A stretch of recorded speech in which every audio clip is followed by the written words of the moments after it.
Je suis celle qui ouvre les livres, les feuillette, pose ma voix sur les textes pour faire vivre les émotions que souhaitent vous transmettre autrices et auteurs. Désir de Philippe Solers. La confiance est la clé. Sans elle, rien ne serait possible. Le geste que je tente n'aurait pas lieu. Mon bras se perdrait loin de moi. Je ne trouverais pas les mots que je cherche. Heureusement, les voici. La confiance est le chemin sûr. Elle ouvre la voie. Elle fleurit. Elle parle. L'être humain a le choix entre 3 chemins. Le premier est vide, obscur et impraticable. Il conduit vers le troisième, celui de la foule qui vit dans le va-et-vient de l'erreur. Seul le deuxième, pour celui qui maintient un violent désir de liberté, conduit à la vérité. Combien d'aventuriers inspirés sont passés par là? On l'ignore. Ils ont mis toute leur confiance dans cette direction qui les appelait. Elle n'est répertoriée sur aucune carte. Seul un désir très spécial l'a créée. En 1790, à Paris, notez bien le lieu et la date, Louis-Claude de Saint-Martin, plus connu sous le nom du philosophe inconnu, publie L'homme de désir, claire déclaration révolutionnaire de l'illuminisme. Sois bénie, lumière brillante, splendeur visible de la lumière éternelle, d'où ma pensée a reçu l'existence. Si ma pensée n'était pas une de tes étincelles, je n'aurais pas le pouvoir de la contempler. Il commence très fort en disant que les merveilles du Seigneur semblent jetées sans ordre et sans dessein dans le champ de l'immensité, et qu'elles brillent, éparses, comme ces fleurs innombrables dont le printemps émaille les prairies. Je cite : « Tous les êtres tiennent à toi.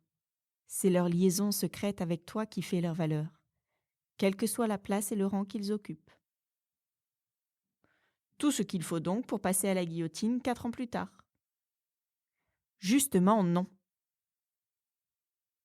L'histoire est plus mystérieuse qu'on ne croit. Saint-Martin est né en 1743 à Amboise et mort à Aulnay-sous-Bois en 1803. Retenez ces dates. Lorsqu'il était en garnison militaire à Bordeaux, il a subi l'influence d'un juif kabbaliste pas assez connu, Martinez Pasqualis. Un an avant sa mort, en 802, il publie son grand livre, Le ministère de l'homme d'esprit, très proche du Mysterium Magnum de Jacob Boehme, 1575-1624. L'esprit souffle où il veut, quand il veut. Il vient de se faire entendre contre ma fenêtre. Je vais demander à Laurence, mon amie avocate de Bordeaux, de faire des recherches sur la présence spirituelle du philosophe inconnu dans cette ville. Elle a sûrement les relations qu'il faut. Laurence, en tant qu'avocate, récolte beaucoup de renseignements sur le chemin de la foule menant au contre-désir. Là règne la défiance, les passions négatives, les opinions changeantes, l'erreur. Le désir doit être contredit sans cesse. Rien de sa vérité ne doit arriver. Les réseaux de Lorenz sont ceux du barreau, redoublés par son appartenance maçonnique. Bien entendu, elle ne parle jamais de sa société secrète. Juste un signal de temps en temps. Elle est gaie, très intelligente. Déjeuner avec elle est une fête du vocabulaire. La méchanceté humaine est son élément. Divorce, héritage, fraude, diffamation, dénonciation calomnieuse affluent vers son étude, rue Esprit des Lois, à Bordeaux. En 2 heures de TGV, elle est à Paris, au palais de justice. Je la rejoins là, et elle est très chic dans sa robe d'avocate qui fait ressortir sa désinvolture. Je la laisse parler. Elle croule sous les dossiers et les anecdotes. Sa vie est un roman permanent. Le grand sujet, désormais, est la violence sexuelle, les agressions multiples et les viols, révélés par la libération de la parole des femmes. Ça a commencé aux États-Unis, dans le cinéma. Mais l'explosion est vite devenue générale, avec les slogans sur Internet « Balance ton porc » et « MeToo ». Les plaintes évoquent parfois des faits très anciens et crépitent dans tous les sens.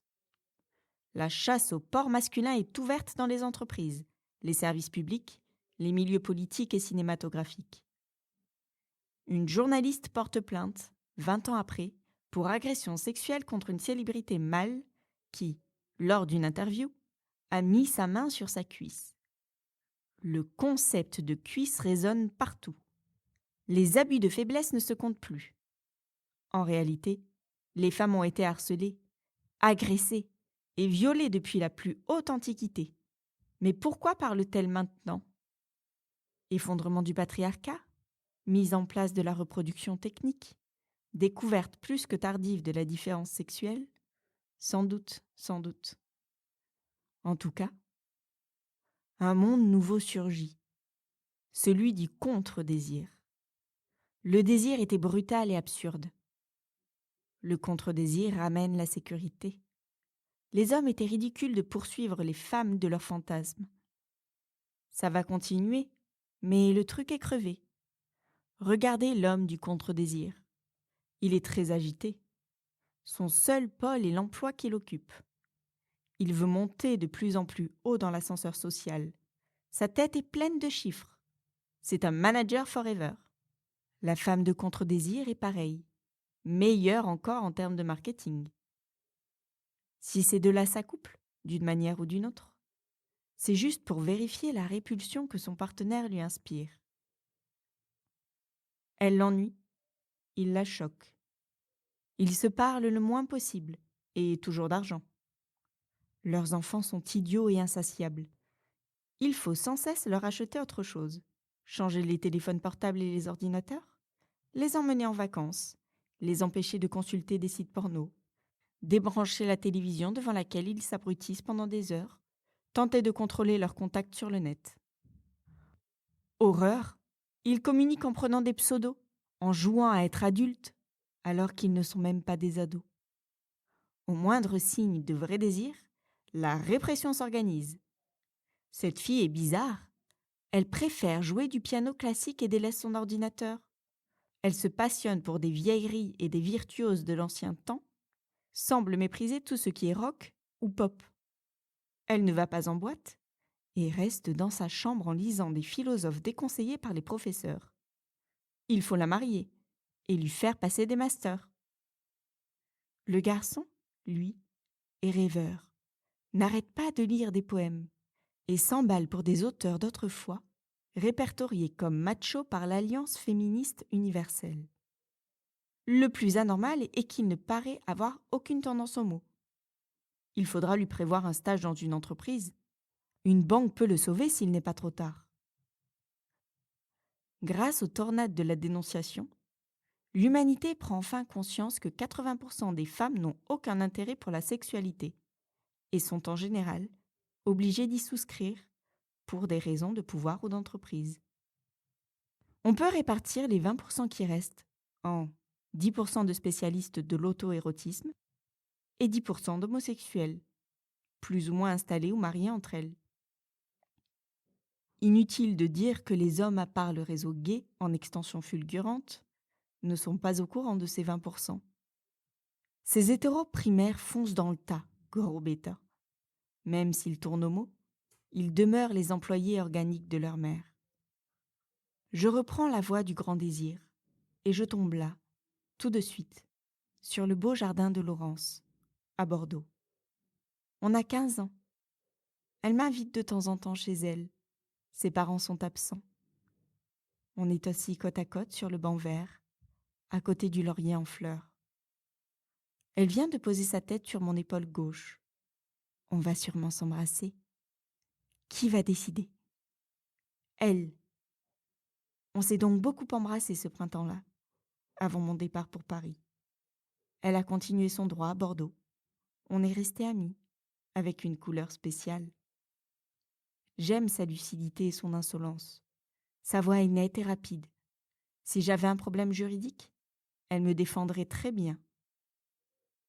Elle pense que j'aurais pu faire un excellent avocat et ne comprend pas que je passe mon temps à m'occuper de littérature. Je suis son philosophe inconnu. Ce surnom l'amuse, mais elle n'a pas vraiment envie d'en savoir davantage. Selon elle, il y a au moins une loge maçonnique à Bordeaux où les hauts grades entretiennent le souvenir de Louis-Claude de Saint-Martin.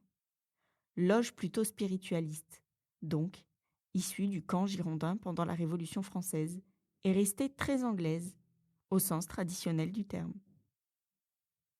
Le philosophe inconnu semble avoir abandonné assez vite les rituels maçonniques, puisqu'il a prétendu avoir bénéficié d'une illumination particulière de la part de l'être infini, qui n'a pas grand-chose à voir avec l'être suprême de Robespierre. Après tout, L'homme de désir paraît en 1790, année où Mozart est encore vivant.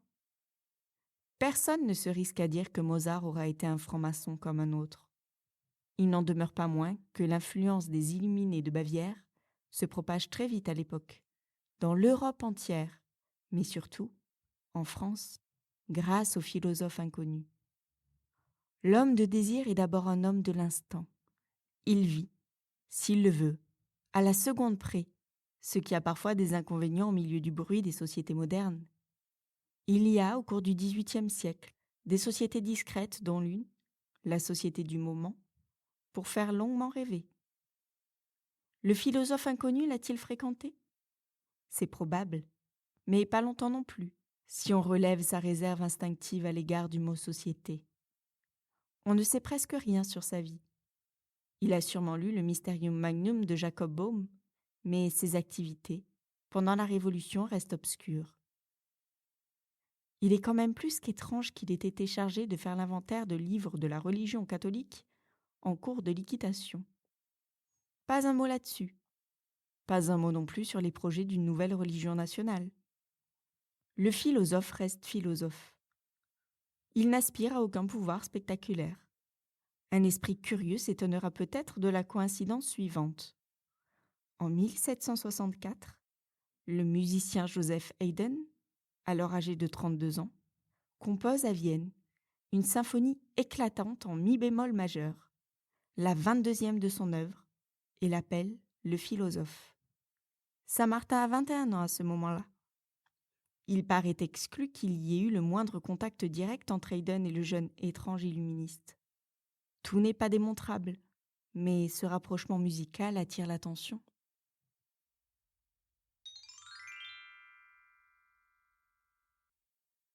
L'extrait est à présent terminé. Je sais, c'est déjà trop tôt. Mais vous pouvez poursuivre la lecture de l'œuvre dans son intégralité grâce au lien en description. Si un texte vous tient à cœur ou si vous dénichez une nouvelle lecture, rendez-vous sur lafeuilleteuse.com. Il est probable que je lise un extrait dans une prochaine émission.